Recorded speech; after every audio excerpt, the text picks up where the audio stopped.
We're now in our third section of our threefold division of the Middle Ages, the working it out part. And one of the important things we want to look at is inside the church, and particularly inside the papacy, how the implications of the kinds of claims that Innocent III made for the papacy got worked out in the life of the church. Because even though Innocent III had made what we might call strong rhetorical statements for himself, ruler of the world, father of princes and kings, that had never been fully articulated or worked out. And the exact claims, the exact character of the papacy was still an issue under some debate. And what I want to focus on today is some of the reflection on the papacy that went on, and then the great crisis of the papacy in this third part of the Middle Ages. The sort of high point of claims for the papacy came in the pontificate of Pope Boniface VIII. It was Boniface VIII who was pope from 1284 to 1303. Boniface VIII said, all authority on earth, spiritual and temporal, derives from me. So nowhere on earth can you find any authority, either spiritual authority or civil authority, except that it comes from me. This is an astounding claim, now really articulated. Boniface VIII writes a bull in which he makes this claim, the Unum Sanctum.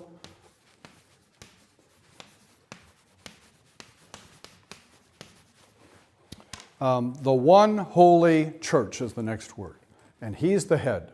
The church is the head of everything. This is, of course, another episode in this struggle between emperor and pope. Who's really in charge?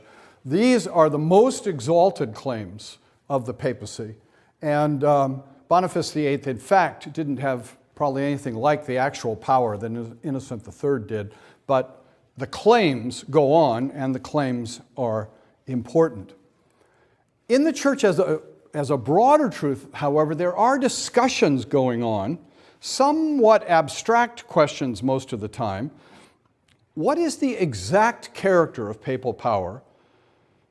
And canon lawyers were discussing this. There was this whole developed law structure governing the life of the church. That's what canon law is, the law for the life of the church.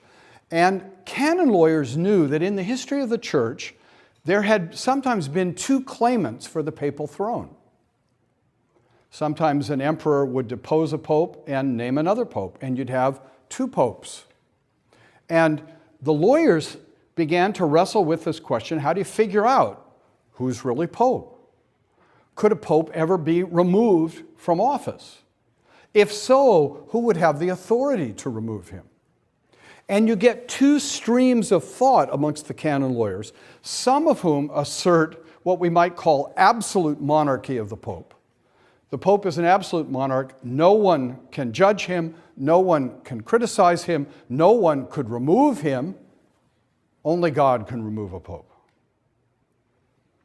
And on the other side, there's a tradition of canon law that we might call limited monarchy, that says, no, the Pope is not absolute. If a Pope became a heretic, what would we do? And even the absolutists said, well, he would be automatically self-removed by becoming a heretic. But of course, who's going to decide he's a heretic? And so there's tension, some of it fairly abstract. You know how lawyers can be, talking about cases that haven't come up yet, but trying to think, how would the law apply if it ever came up? Well, then it did come up. It came up really. And it came up as a result of what first began in 1309, right after, or almost immediately after the pontificate of Boniface, when a Frenchman was elected pope in 1309, Pope Clement V, and decided he didn't like conditions in Rome. There was all these political haggling and these wealthy families and all of this trouble, so he moved to Avignon in France. He moved the papacy to France. Now, this was sort of traumatic. It wasn't obvious that the Pope couldn't live in another place, but after all, he's Pope because he's Bishop of Rome. So you'd think there's a certain obligation for a connection to Rome. Now, they were used to many bishops not living in their diocese. But this notion of the Pope leaving was troubling for many people. And so this period in the history of the Middle Ages comes to be known as the Babylonian captivity of the Church, because the Pope was gone for about 70 years, just like the Babylonian captivity, you see.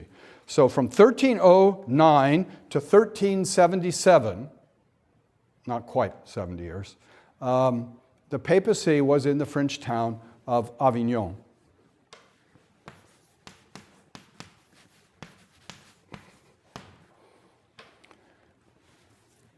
Now, this was traumatic but not terrible for the church. It was distressing, it was problematic, but it wasn't in any way sort of fatal for the life of the church. There was still a pope, he was still in charge, but there were constant appeals that the papacy should return. And so an aging Pope Gregory XI in 1377 moved back from Avignon to Rome and then died. 1378, a new pope was elected, and the French cardinals didn't like this new pope. For 70 years, the French cardinals had been sort of able to run things. They'd been up in France, the wine was better, the climate was better, everything was better in France, as any Frenchman will tell you, and they didn't really like being back in Rome, and now this Roman pope has been elected, he's not a Frenchman, things are going from bad to worse. So the French cardinals withdrew and elected a Frenchman as pope and moved back to Avignon. And Europe now finds itself in 1378 with two popes, a Roman pope and an Avignonese pope. And Europe rapidly begins to take sides. This becomes very politicized. And pretty soon, all of the great monarchs and noblemen of Europe have chosen sides. They're with one pope or the other. And the minute anybody lined up with one pope, the other excommunicated them. And so in short order, all of Europe is excommunicated by one pope or the other. And this becomes a big deal because once again, the whole question of sacraments, vital for my connection to God, my personal salvation, is at risk. Am I receiving true sacraments? Am I in fellowship with the true pope? How am I supposed to know? Who is the true pope? Well, you know the answer to that in history. The true pope is the winner. But when you're living through it, you don't know who the winner is going to be. And this was a very spiritually traumatic time for Europe, and neither of these two popes would give an inch. So the canon lawyers were set to work. What are we supposed to do in a situation like this? How are we going to solve this? This is a great crisis for the church. Well, it went on for some time, but Europe was deeply distressed. And so by 1409, that means this has been going on 30 years. 1409, they finally decide the only way to settle this is by holding an ecumenical council. And in 1409, a council is summoned to meet in the Italian city of Pisa.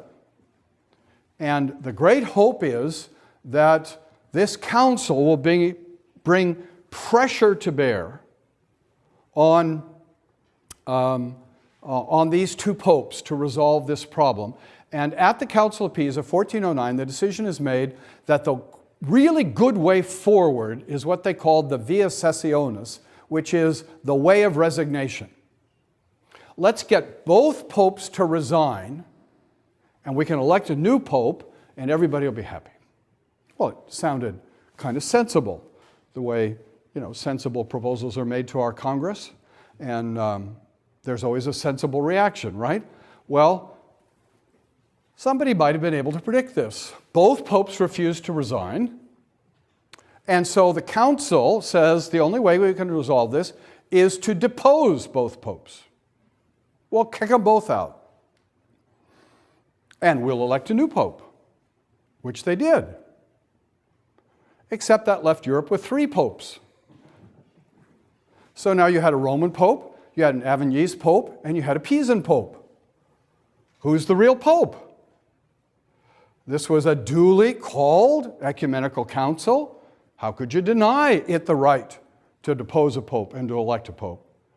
Unless you're a papal absolutist and say, no council can challenge a pope. So now you see, we are seeing an evolution in papal politics interestingly parallel to the evolution that will take place later in European civil politics. Later, the issue will be, for example, in England, is the monarch an absolute monarch, or is the monarch limited by the Parliament? What right does the Parliament have vis-a-vis the monarch? And in England, this will lead to a civil war and the beheading of a king. Well, there's a kind of civil war going on in the church now in the 15th century. And finding themselves with 3 popes and not thinking this is a real improvement, the church decides to have yet another council. And another council is called the Council of Constance, which meets in the city of Constance on the German-Swiss border from 1414 to 1418.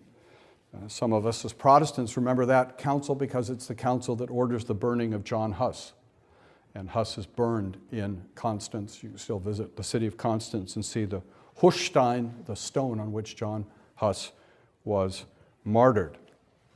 But the more important thing in terms of the contemporary life of the church, not more important to Huss, but more important to the rest of the church than his execution, was this question, what are we going to do?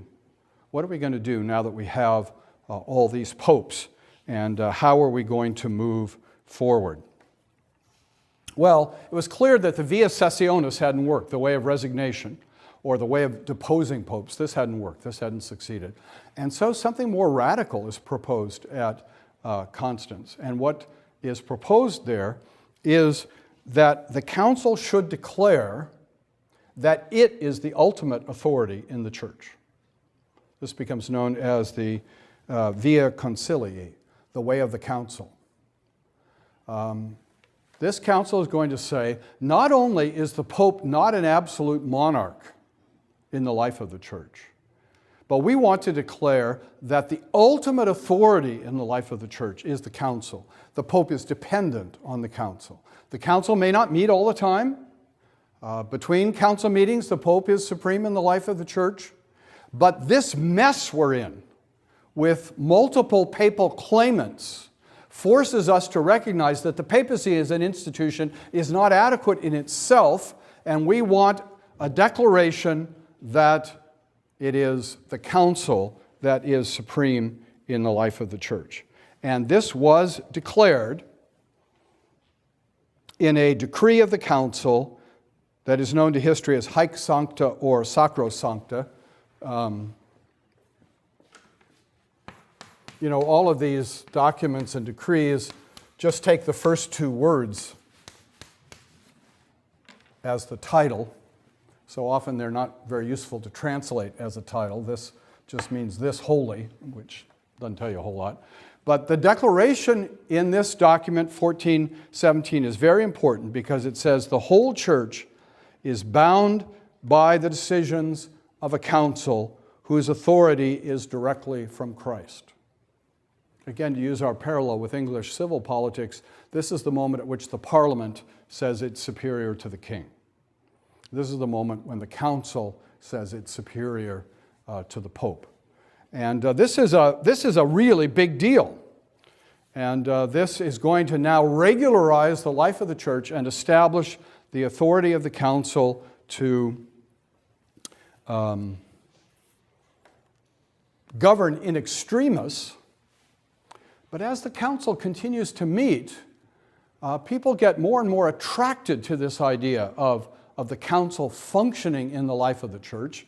And so in 1417, the council passes another decree called Frequens, and this title actually is somewhat helpful, because this decree deals with the question, how frequently should the council meet.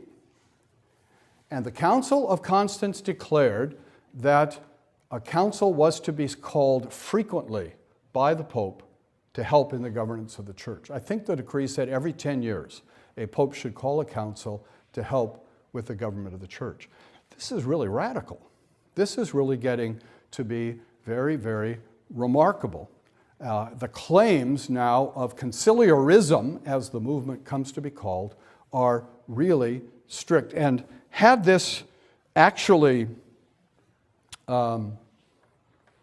succeeded as a moment, would have changed the whole character of the Catholic Church in a most profound way.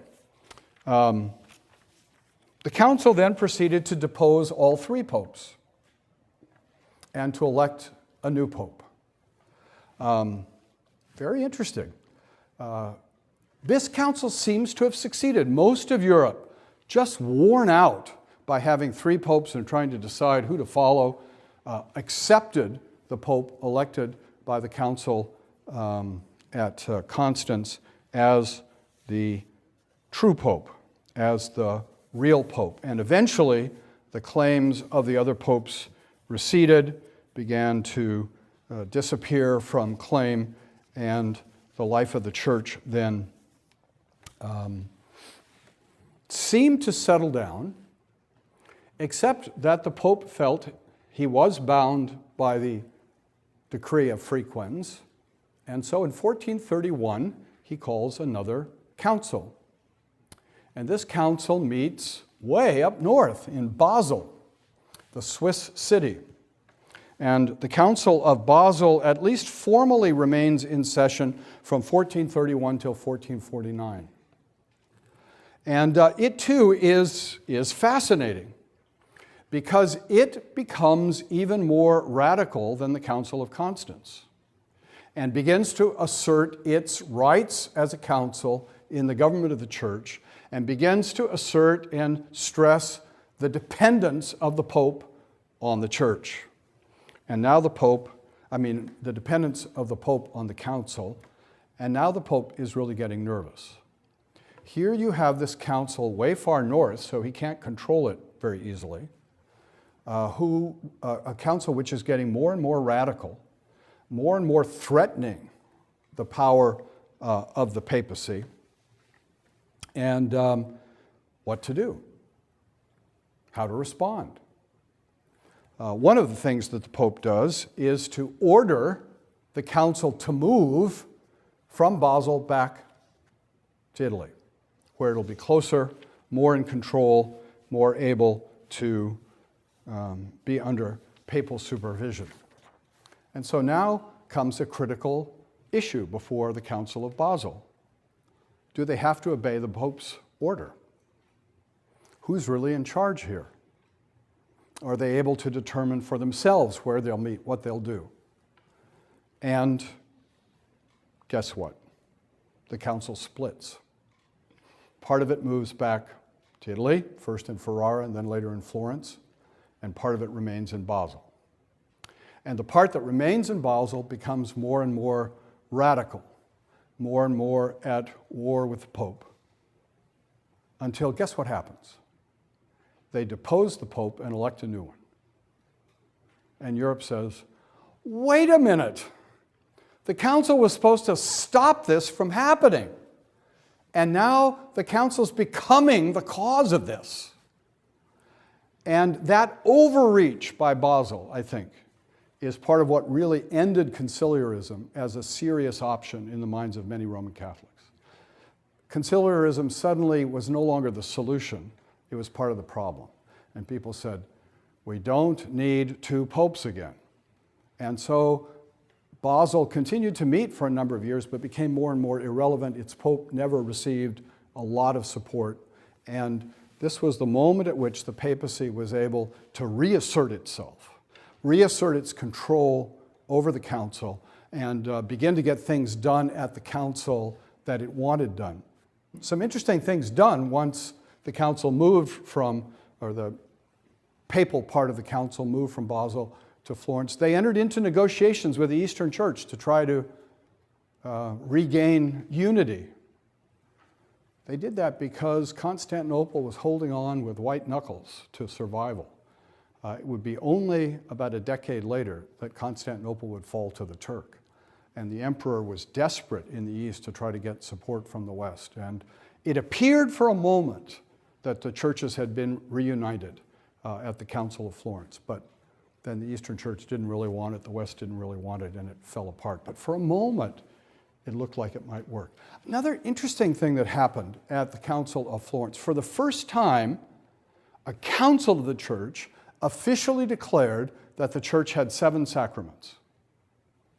If you know anything about the Catholic Church, you know they talk all the time about the 7 sacraments of the Catholic Church. That had never been officially declared until the Council of Constance in the 15th century, less than a century before Luther. Now, when you go back to Peter Lombard, centuries earlier, Lombard talked as if there were 7 sacraments, but that was just one opinion. There were lots of other opinions, well, maybe not lots, but there were other opinions floating around in the life of the church. So the Council of Constance was important for that as well. After these councils stopped their meeting, the papacy made clear that from now on, councils could only be called by the Pope and would be under the jurisdiction of the Pope, and their decrees would have binding authority only if the Pope approved their decrees. This was the great reaction of the papacy to establish itself as an absolute monarchy. And the papacy was successful in doing that. One of the popes of the 15th century said, "Anyone who appeals from a present papal decision to a future council is shown to be a heretic by that action. So don't think you can get around me by talking about a future council. I'm in charge." Now that's important because what does Martin Luther do in the 1520s? He says, "I appeal from the Pope to a future council." Luther, in part, was trying to revive this spirit of conciliarism to limit papal authority in the church. It didn't work, and the church split in two. But you see how important this conciliar movement is as a reflection of the struggle of the medieval church to figure out exactly what is the role of the Pope. Exactly how much authority does he have? Is he an absolute monarch or a limited monarch? As we come to the end, we see that for a moment it looked like he might be a limited monarch. But he was able to reassert himself and again establish really what we could say are distinctive elements of the Roman Catholic Church, not really ancient, but established only in relatively recent times. Thank you very much.